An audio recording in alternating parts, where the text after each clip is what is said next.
నమస్తే, నేను మీ Gopi. Welcome back to our channel. ఈరోజు మనతో వచ్చేటప్పటికి పొలిటికల్ అనలిస్ట్ ఇమ్మంది రామారావు గారు ఉన్నారు. సార్ నమస్తే సార్. నమస్తే బాబు. సార్, ఆంధ్రప్రదేశ్ మాజీ మంత్రి రోజా గారు కనపడట్లేదంట.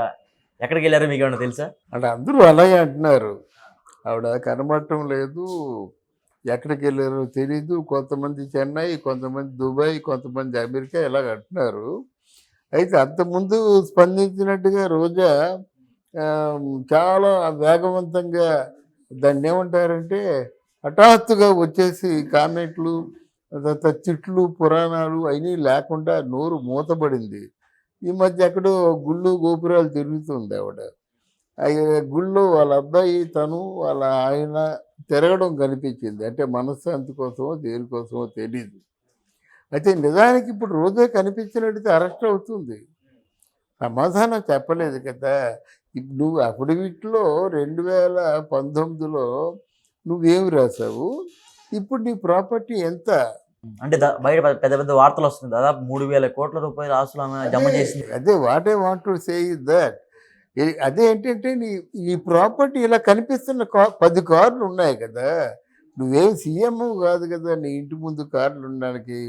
పోనీ లేదా other side of the coin నువ్వు పెద్ద స్టార్ హీరోయిన్ కాదు కదా, నయనతార లాగా వీళ్ళలాగా 10 కార్లు వెయిట్ చేయడం. ఇక్కడ వెళ్ళాలి ఏమిటి, ఇక్కడ మణికొండలో ఇల్లు ఏంటి, అక్కడ నగర్లో ఇల్లు ఏంటి, చెన్నైలో ఇవన్నీ వస్తాయి కదా, మాటలు వస్తాయి కదా.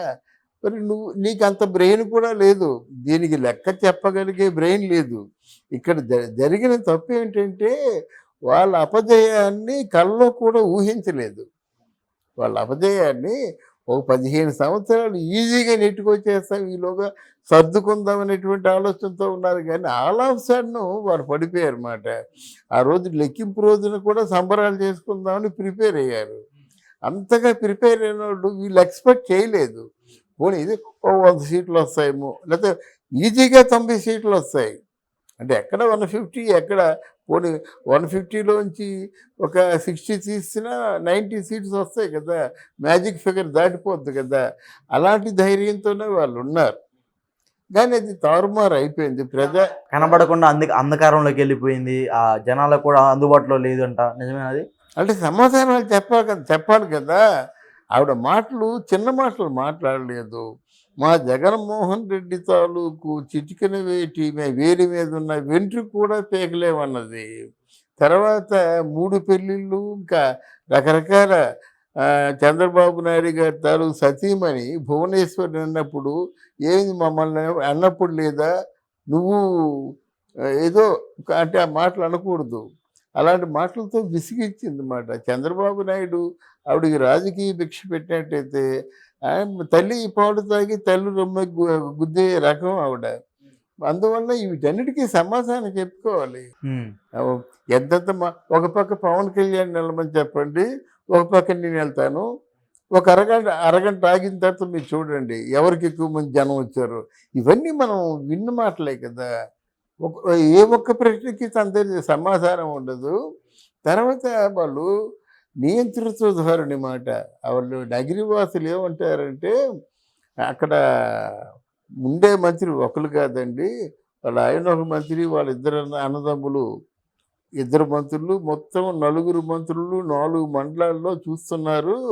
వాళ్ళు ఇసుక, రాయి, మట్టి, తర్వాత భూ కబ్జాతో పాటు గంజాయి దందా కూడా వాటా ఉంది, లిక్కర్లో కూడా వాటా ఉందని స్పష్టంగా ఉంది. వీటన్నిటి నిన్న అసెంబ్లీలో చంద్రబాబు నాయుడు ఆర్డర్స్ పాస్ చేశారు కదా. అవినీతి చేసే వాళ్ళని ఎవరిని కూడా, ఈవెన్ మమ్మల్ని కానీ కళ్యాణ్ గారు కానీ, కళ్యాణ్ బాబు ముందు చెప్పాడు, ఎవరిని కూడా విస్మరించవద్దు, ఖచ్చితంగా మీరు వెళ్ళండి, డాక్యుమెంటరీ విట్నెస్తో వెళ్ళి ఒకసారి చూడండి, ఈడీని పంపించండి. ఇప్పుడు ఆ పనిలో ఉన్నారు అందరూను. అంటే నాట్ ఓన్లీ రోజా, ఎవరు ఏ నేరం చేసినప్పుడు కూడా శిక్ష పడవలసిందే. ఆ శిక్షలు లేకపోతే శిక్షలు పెరిగిపోతుంటాయి అన్నమాట. అంటే నేరాలు పెరిగిపోతుంటాయి. అందువల్ల ఆ మాటతో ప్రతి ఒక్కరు కూడా దాక్కున్నారు. ఇక్కడ కొడాలి నాని ఆవిడకి అంతేవాసి సహాధ్యాయ మాట. అంటే ఇద్దరు కూడా ఒక విధంగా చెప్పాలంటే మనం ఫ్రంట్ రోలో ఉంటారు కదా, ఎవరు వాళ్ళు భటులు, వాళ్ళు నమ్మిన భటులు మాట. వాళ్ళే రాజకీయ సన్యాసం తీసుకుంటా అంటున్నాడు. కొడాలి అని. అంటే ఇంకోటి సార్, రోజా గారు రాబోయే రోజుల్లో బీజేపీ పార్టీలోకి వెళ్తున్నారంట. సో దీంట్లో ఎంత మేరకు నిజమంటారా? ఎవరు చేర్చుకోరు కదండి, ఆవిడ వెళ్తుంది, వెళ్తుంది బీజేపీలోకి ఎందుకు వెళ్తుంది? ఆవిడ మీద కేసులు ఏమైనా వాళ్ళు వెళ్ళని ప్రయత్నిస్తున్నారు కదండి, అందరూ ప్రయత్నిస్తున్నారు. ఇప్పుడు రోజా ప్రయత్నిస్తుంది, విడుదల రజనీ ప్రయత్నిస్తుంది, అందరూ ప్రయత్నం చేస్తున్నారు. వాళ్ళు తీసుకోవడం కావాలి కదా. ఎవరైనా వాళ్ళు తీసుకుంటే ఇప్పుడు ఎంపీ అయితే తీసుకునేవాళ్ళు, ఓడిపోయిన ఎమ్మెల్యే ఏం తీసుకుంటారు? వాళ్ళకి ఏ విధంగా ఉపయోగం? అంతే కదా.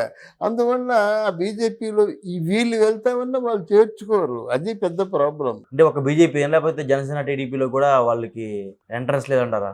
ఎక్కడా లేదండి, జనసేనలోకి అసలు ఉండదు. మా జగనన్న తాలూకు చిటికిన వేలు గోలు మీద వెంట్రుకు కూడా పీకలేవు అని చెప్పేసి పవన్ కళ్యాణ్ అనేక విధాలుగా నువ్వు టార్చర్ పెట్టావు. ఎవరు ఇప్పుడు తప్పులు చేయొచ్చండి, తప్పులు చేస్తే సరిదిద్దాం, ఒక నేరం చేయొచ్చు, శిక్షిద్దాం, కానీ పాపాలు చేసుకుంది ఆవిడ. పాపాలకి ఇప్పుడు క్రిస్టియన్ బైబిల్లో ఒకటి ఉంటుంది సూక్తి, పాపము వలన వచ్చు జీతము మరణము అంటారు క్రిస్టియన్ బైబిల్లో. అలాగే మీ అధినాయకుడు కూడా క్రిస్టియన్ కనుక అది తెలుస్తుంది. నువ్వు పాపాలు ఆయన కూడా పాపం చేసుకున్నాడు అనుభవించాడు, నువ్వు కూడా స్వామి పేరు చెప్పి ఎన్నో పాపాలు చేశావు. ఆ టికెట్లు సంవత్సరానికి ఎన్ని ఉంటాయి, ఎన్నిసార్లు వెళ్ళావు, ఎంతమందిని తీసుకెళ్ళావు, వీటికి సమాధానం చెప్పమంటారు. ఆల్రెడీ ఆవిడకి సాక్ష్యం చెప్పేవాళ్ళు చాలామంది ఉన్నారు. ఓకే, ఇంకొకటి సార్, అంటే రాబోయే రోజుల్లో జగన్ వెంట తిరిగిన ముఖ్య నాయకులు ఎవరైతే ఉన్నారో వాళ్ళందరూ కనుమరుగైపోతారా? ఇప్పుడు లేరు కదండి. ఇప్పుడు జంతర్ మంతర్ మాయాజాలం కాదు, జంతర్ మంతర్ దగ్గర ధర్నా చేసినప్పుడు ఎవరున్నారు? ఇప్పుడు కొడాలి నాని ఉన్నాడా, విడుదల రజని ఉందా, రోజా ఉందా, పేరు నాని ఉన్నాడా, వరబనేని వంశీ ఉన్నాడా, అనిల్ కుమార్ యాదవ్ ఉన్నాడా? ఉంటే ఫోర్గ్రౌండ్ ఎందుకు లేరు? ఒక విజయసాయి రెడ్డి ఉన్నాడు, ఈవెన్ సదలు కూడా లేడు అక్కడ. అంటే ఒక తమాషా మైండ్ గేమ్ ఆడాడు, ఆ మైండ్ గేము రివర్స్ అయింది. మైండ్ గేమ్ ఏంటంటే నా వెనక కాంగ్రెస్ పార్టీలో ఎంతమంది పెద్ద నాయకులు ఉన్నారనేటువంటి మైండ్ గేమ్ ఆడాడు.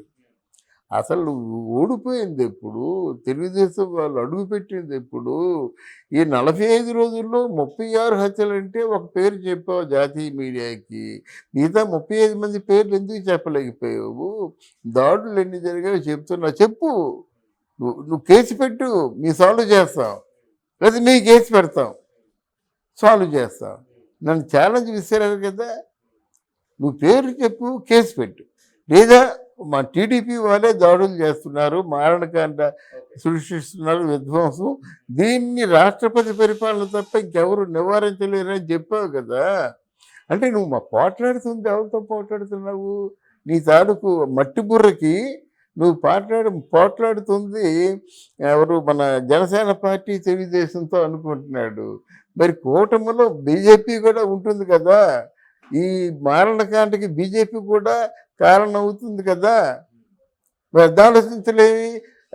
దాంతో మోదీ మనం ముందే చెప్పుకున్నారండి, ఈయనకి అపాయింట్మెంట్ ఎవరని చెప్పాం, అలాగే జరిగింది. మోదీ ఎందుకు ఇస్తారు అపాయింట్మెంటు? కూటమిని తిడుతున్నప్పుడు. అయినా అన్నీ అబద్ధాలే చెప్పినప్పుడు వాళ్ళు ఎందుకు తీసుకుంటారండి సీరియస్గా? తీసుకోరు. నిజంగా నువ్వు చెప్పిన దాంట్లో ఒకటైనా నిజం ఉన్నట్టయితే వాడు వెంటనే సీరియస్గా యాక్షన్ తీసుకునేవాళ్ళు, లేదా అపాయింట్మెంట్ ఇచ్చి వివరాలు మాకు చెప్పండి మేము చూస్తామనేవాళ్ళు. ఈయన మాట క్రెడిబిలిటీ లేదు, అదొకటి బూమరాంగ్ అయిపోయింది. తర్వాత అక్కడ ఖర్గే వీళ్ళిద్దరిని తిట్టారు, అఖిలేష్ యాదవ్ ఇంకెవరు వచ్చారు కాంగ్రెస్ లీడర్స్ని, వాళ్ళు బాగా తిట్టారు మాట.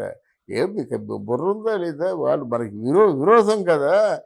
మరి అయితే వైఎస్ఆర్సీపీతో మీరు ఎందుకు చేతులు కలుపుతారంటే, లేదండి మేము మామూలుగా వెళ్ళాము, మద్దతుని కోరాము, వెళ్ళాము తప్ప, ఆయన మమ్మల్ని పర్సనల్గా ఆహ్వానించాడు, వెళ్ళాం తప్ప వేరే మాకు